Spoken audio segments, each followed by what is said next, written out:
ನಮಸ್ತೆ ಎಲ್ರಿಗೂ, welcome back to my channel. ನಾನು ನಿಮ್ಮ ಜಾನಕಿ ವಜ್ರಕುಮಾರ್. ಎಲ್ಲರೂ ಹೇಗಿದ್ದೀರಿ? ಎಲ್ಲರೂ ಚೆನ್ನಾಗಿದ್ದೀರಿ ಅಂದ್ಕೊಳ್ತೀನಿ. ಇವತ್ತು ನಾನು ಅಥೆಂಟಿಕ್ಕಾಗಿ ಪಂಜಾಬಿ ರಾಜ್ಮಾ ಮಸಾಲ ಹೇಗೆ ಮಾಡೋದು ಅಂತ ತೋರಿಸ್ಕೊಡ್ತಾ ಇದ್ದೀನಿ, ಬನ್ನಿ. ಅದಕ್ಕೆ ನಾನು ಒಂದು 3/4 ಕಪ್ಪು ರಾಜ್ಮಾ ತೊಗೊಂಡಿದ್ದೀನಿ. ಅದನ್ನು ಓವರ್ ನೈಟ್ ನೆನೆಸ್ಕೊಂಡಿದ್ದೀನಿ. ಇದನ್ನು ಒಂದು ಸ್ವಲ್ಪ ಗಟ್ಟಿ ಇರ್ತೈತಲ್ಲ, ಅದು ಓವರ್ ನೈಟ್ ನೆನೆಬೇಕು. ಅದಕ್ಕಾಗಿ ಟೊಮೆಟೊ ಪ್ಯೂರಿ ಬೇಕು. ಮೇಯ್ನಾಗಿ ಟೊಮೆಟೊ ಪ್ಯೂರಿ ಮಾಡಿಟ್ಕೊಂಡಿದ್ದೀನಿ. ಅಂದರೆ ಒಂದು 2 ರೆಡ್ ಟೊಮೆಟೊ ತೊಗೋಬೇಕು. ಅದಕ್ಕೆ ಸ್ವಲ್ಪ ಟೈಮ್ ಹಿಡಿಯುತ್ತೆ ಅಂತ ಮುಂಚೆನೇ ಮಾಡಿಟ್ಕೊಂಡಿದ್ದೀನಿ ನಾನು. ಮತ್ತು ಒಂದು 2 ಈರುಳ್ಳಿದು ಪೇಸ್ಟ್ ಮಾಡಿಟ್ಕೊಂಡಿದ್ದೀನಿ. ಆಮೇಲೆ ಇಲ್ಲಿ ಜಿಂಜರ್ ಗಾರ್ಲಿಕ್ ಮತ್ತು ಒಂದು 2-3 ಮೆಣಸಿನ್ಕಾಯಿ ಹಾಕ್ಕೊಂಡು ಅದನ್ನು ಪೇಸ್ಟ್ ಮಾಡಿಟ್ಕೊಂಡಿದ್ದೀನಿ. ಇವಾಗ ಇದನ್ನು ಕುಕ್ಕರ್ಗೆ ಹಾಕ್ಕೊಂಡು ಒಂದು 5 ವಿಸಿಲ್ ಬರೆಸ್ಬೇಕು. ಇದ್ರಾಗ ಇದ್ರ 3 ಪಟ್ಟು ನೀರು ಹಾಕೋತೀನಿ ಈಗ ನಾನು.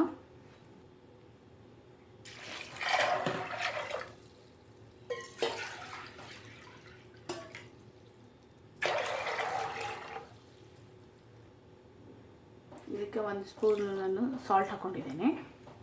ಅದಕ್ಕೆ 1 ಬೇ ಲೀಫು ಮತ್ತು 1 ದೊಡ್ಡ ಏಲಕ್ಕಿ ಹಾಕ್ಕೊಂಡಿದ್ದೀನಿ. 1 ಇಂಚು ದಾಲ್ಚಿನ್ನಿ ಹಾಕ್ಕೊಂಡಿದ್ದೀನಿ. ಅದು ಫ್ಲೇವರ್ ತುಂಬ ಚೆನ್ನಾಗಿ ಬರುತ್ತೆ. ಅದು 1 ಸ್ಪೂನು ಆಯಿಲ್ ಹಾಕೋತೀನಿ, ಅಂದರೆ ನೀಟಾಗಿ ಬೇಯುತ್ತೆ. ಇವಾಗ ನನಗೆ ಲಿಡ್ ಮುಚ್ಚಿಬಿಟ್ಟು ಒಂದು 5 to 6 ವಿಸಿಲ್ ಬರಬೇಕು. ಇದಕ್ಕೆ ಅದು ಚೆಂದ ಬೇಯಬೇಕು. ಅದಕ್ಕೆ ಸ್ವಲ್ಪ ಟೈಮ್ ತೊಗೊಳುತ್ತೆ. ಇವಾಗ ಇದು 5 ವಿಸಿಲ್ ಆಗಿದೆ. ಇದನ್ನು ಸೈಡ್ ಇಟ್ಕೊಳ್ಳೋಣ. ಅಷ್ಟೊತ್ತು ಪಾನ್ ಇಟ್ಕೊಂಡು ಮಸಾಲ ರೆಡಿ ಮಾಡ್ಕೊತೀನಿ.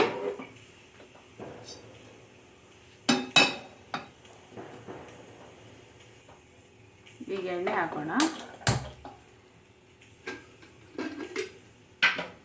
ಈಗ ಒಂದು 2 ಟೇಬಲ್ ಸ್ಪೂನ್ ನಾನು ಎಣ್ಣೆ ಹಾಕೋತೀನಿ.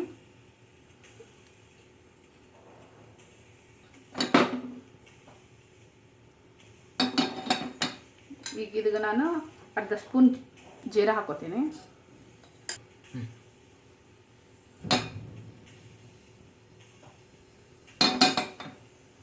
ಇವಾಗ ನಾನು ಈರುಳ್ಳಿ ಪೇಸ್ಟ್ ಹಾಕೋತೀನಿ ಇದಕ್ಕೆ. ಇದನ್ನು 2 ಈರುಳ್ಳಿ ತೊಗೊಂಡಿದ್ದೆ ನಾನು. 2 ತೊಗೊಂಡು ಇದು ಸ್ವಲ್ಪ ಹಸಿ ವಾಸನೆ ಹೋಗೋವರೆಗೂ ಸ್ವಲ್ಪ ಈಗ ಫ್ರೈ ಮಾಡಬೇಕು.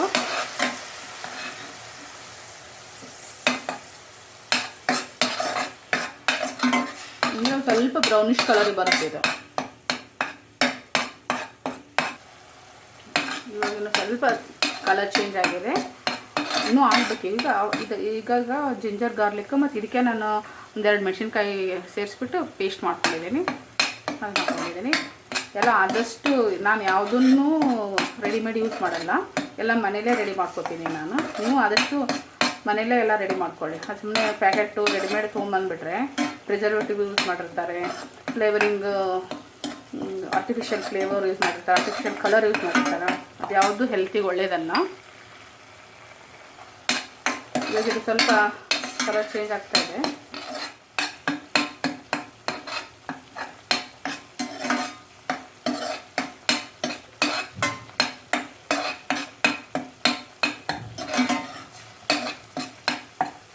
ಇವಾಗ ನಾನು ಟೊಮೆಟೊ ಪ್ಯೂರಿ ಹಾಕೋತೀನಿ. ಇದಕ್ಕೆ ರೆಡ್ ಫುಲ್ ಹಣ್ಣಾಗಿರಬೇಕು.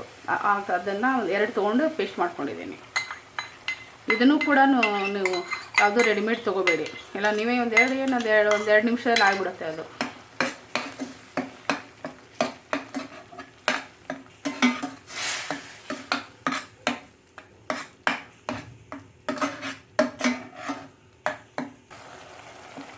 ಇವಾಗ ಇದು ಟೊಮೆಟೊ ಟೊಮೆಟೊ ಬೇಯಲಿಕ್ಕೆ ಸ್ವಲ್ಪ ಟೈಮ್ ತೊಗೊಳುತ್ತೆ.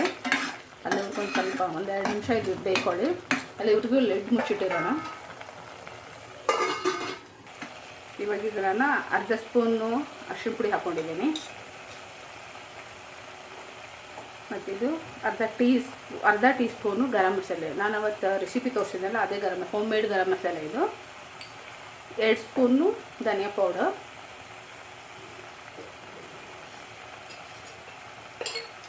ಮತ್ತು 1 ಸ್ಪೂನು ರೆಡ್ ಚಿಲ್ಲಿ ಪೌಡರ್. ಇದು ಹೋಮ್ ಮೇಡ್ ಇದು.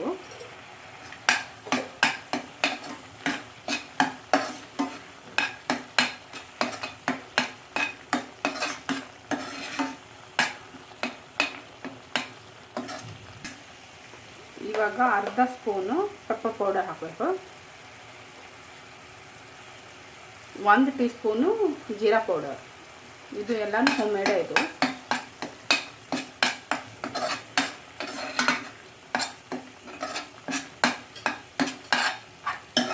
ಇವಾಗ ಇದನ್ನು ಒಂದೆರಡು ಸತಿ ಅದ್ರ ಹಸಿ ವಾಸನೆ ಹೋಗಲಿ, ಅಲ್ಲಿವರೆಗೂ ಒಂದು ಸ್ವಲ್ಪ ಫ್ರೈ ಮಾಡೋಣ ಅದನ್ನು. ಇವಾಗಿದ್ದು ಬೆಂದಿದೆ ನೋಡಿ, ಈ ಥರ ಬೇಯಬೇಕು. ಈ ಥರ ಮಾಡಿದರೆ ಹೀಗಾಗಬೇಕು. ಚೆನ್ನಾಗಿ ಬೆಂದಿದೆ. ಇವಾಗ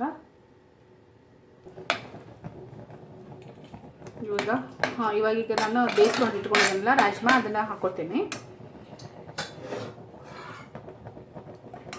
ಈಗ ಅದನ್ನು ಫಸ್ಟು ನೀರು ಒಂದು ಸೈಡಲ್ಲಿ ತಗೊಂಡು ಬರೀ ಅದು ರಾಜ್ಮಾನ ಅಷ್ಟೇ ಹಾಕ್ಕೋಬೇಕು ಫಸ್ಟು.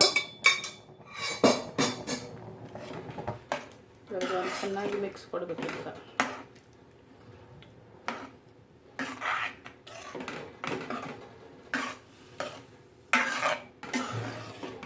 ಇವಾಗ ಇದಕ್ಕೆ ನಾನು ಒಂದು ಬೇ ಲೀಫು ಮತ್ತಂದರೆ ಇದು ದೊಡ್ಡ ಏಲಕ್ಕಿ ಹಾಕಿದೆ. ಅದರಷ್ಟು ಅದ್ರ ಘಮ ಅಷ್ಟು ಚೆನ್ನಾಗಿ ಬರ್ತಾಯಿದೆ. ಈಗ ಇದನ್ನು ಸ್ವಲ್ಪ ಬೇಯಲಿಕ್ಕೆ ಬಿಡೋಣ. ಇದನ್ನು ಇದು ನೀಟಾಗಿ ಇದು ಮಸಾಲೆ ಎಲ್ಲ ಇದು ರಾಜ್ಮಾ ಜೊತೆಗೆ ನೀಟಾಗಿ ಬ್ಲೆಂಡ್ ಆಗಲಿ, ಅಲ್ಲಿವರೆಗೊಂದು ಸ್ವಲ್ಪ ಬೇಯಿಸೋಣ. ಅಂದರೆ ಸ್ವಲ್ಪ ನೀರು ಕಡಿಮೆ ಆಗಬೇಕು. ನೀರು ಕಡಿಮೆ ಆಗೋವರೆಗೂ ಸ್ವಲ್ಪ ಬೇಯಿಸೋಣ. ಇದು ತುಂಬ ರಾಜ್ಮಾ ತುಂಬ ಪ್ರೋಟೀನ್ ರಿಚ್ ಇದು. ನೀವು ವೀಕ್ಲಿ ಒನ್ಸು 15 days ಒನ್ಸ್ ಮಾಡ್ಬೋದು ಇದನ್ನು. ಮಕ್ಕಳಿಗೆಲ್ಲ ಕೊಟ್ಟು ಮಕ್ಕಳಿಗೇನು ನಮಗೂ ದೊಡ್ಡವ್ರಿಗೂ ಎಲ್ಲ ಇದು ತುಂಬ ಎನರ್ಜೆಟಿಕ್ ಫುಡ್ ಇದು. ಈಗ ಇದನ್ನು ಲಿಡ್ ಮುಚ್ಚಿ ಒಂದು 5 ನಿಮಿಷ ವೇಟ್ ಮಾಡೋಣ. ಇವಾಗೆಲ್ಲ ನಾನು ಸೈಡಲ್ಲಿ ಅದು ಕುದಿಸಿದ ನೀರು ತೆಗೆದಿಟ್ಟಿದ್ನೆಲ್ಲ ಹಾಕ್ಬೇಕು. ಈಗ ಅದನ್ನು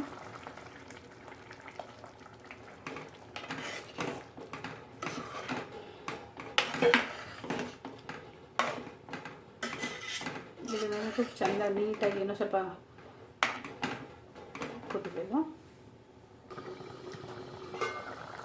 ಇವಾಗ ಆಗಿದೆ. ಇವಾಗ ಇದನ್ನು ಸ್ವಲ್ಪ ಇದೇ ಸ್ಪೂನಿಗೆ ಪ್ರೆಸ್ ಮಾಡಿ ಸ್ವಲ್ಪ ಕ್ರಷ್ ಮಾಡ್ಕೊಳ್ಳೋಣ. ಇದನ್ನು ಬೀನ್ಸ್ ಇದಾವಲ್ಲ ರಾಜ್ಮಾ ಒಂದು ಸ್ವಲ್ಪ ಹೊಡ್ಕೋಬೇಕು. ಅಂದರೆ ಸ್ವಲ್ಪ ಗ್ರೇವಿನೂ ಸ್ವಲ್ಪ ತಿಕ್ಕಾಗಿರ್ತದೆ. ಅದು ಒಳಗಡೆ ಮಸಾಲೆ ಎಲ್ಲ ನೀಟಾಗಿ ಹೊಂದ್ಕೊಳತ್ತದು, ಒಳಗಡೆ ಹೋಗುತ್ತೆ, ತುಂಬ ಚೆನ್ನಾಗಿರ್ತದೆ. ಆವಾಗಲೇ ನಾನು ಗರಂ ಮಸಾಲನ 1/4 ಸ್ಪೂನ್ ಹಾಕೊಂಡಿದ್ದೆ. ಇನ್ನು 1/4 ಸ್ಪೂನ್ ತೆಗೆದಿಟ್ಟಿದೆ, ಅದನ್ನು ಮತ್ತೆ ಹಾಕೊಳ್ಳೋಣ.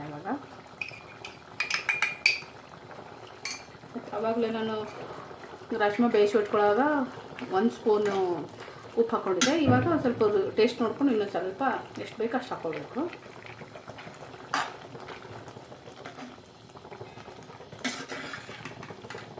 ಇದು ತುಂಬ ಇದಕ್ಕೆ ರೋಟಿಗೆ, ಚಪಾತಿ ಮತ್ತು ಗೀ ರೈಸು, ಜೀರಾ ರೈಸ್ಗೆ ತುಂಬ ಚೆನ್ನಾಗಿರುತ್ತೆ ಇದು. ಅದು ಪಂಜಾಬ್ ಅವೆಲ್ಲ ಅವರು ಫ್ರೈಡ್ ರೈಸ್ ಜೊತೆ ತಿಂತಾರೆ ಇವರು ಪಂಜಾಬಿಯನ್ಸ್ ಎಲ್ಲ. ಇದನ್ನು ತುಂಬ ಚೆನ್ನಾಗಿ ನೀವು ಮಾಡಿ ಹೇಗಿದೆ ಅಂತ ಹೇಳಿ. ತಡಿ ಇವಾಗ ಇದಾಗಿದೆ ನೋಡಿ, ಕಂಪ್ಲೀಟಾಗಿ ಆಗಿದೆ. ಇವಾಗ ಇದನ್ನು ಸ್ಟವ್ ಆಫ್ ಮಾಡ್ಕೊಂಡ್ಬಿಟ್ಟು ಸರ್ವಿಂಗ್ ಬೌಲ್ಗೆ ಸರ್ವ್ ಮಾಡ್ಕೊಳ್ಳೋಣ.